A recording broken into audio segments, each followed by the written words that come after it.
अस्सलाम वालेकुम जी। लखां दरूद नबीए पाक ते उन्हां दी आल ते साग साग कह के गुनाहगार नहीं होना ना। जनाबे साग दी शान च कमी करनी है।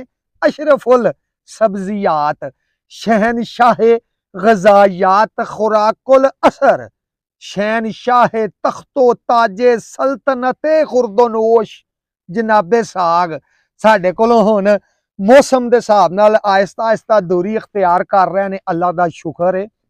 साग अजकल दियां कुड़ियां चिड़ियां नूं पकाना नहीं आउंदा। साग पुरानियां बीबियां पकांदियां हुंदियां सन, विच घोटने फेर फेर के उहनूं मलाई कर छड़ना। महीना महीना साग नहीं सी मुकदा हुंदा ते अगों फिर साग ही बन जाना।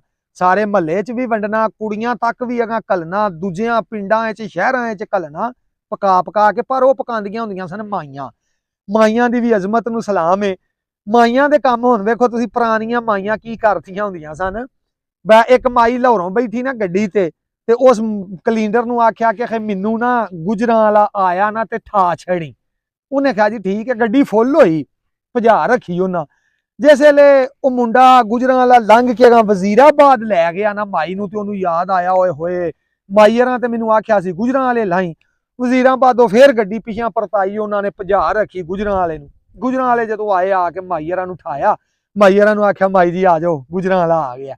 माई हरां आख्या पुत्रा मैं गुजरां वाले लहना नहीं सी, मैनू ते डॉक्टर ने दसिया सी मैं लाहौरों जांदियां गुजरां वाले जाके दवाई खा लई, मैं ते जाना गुजरात।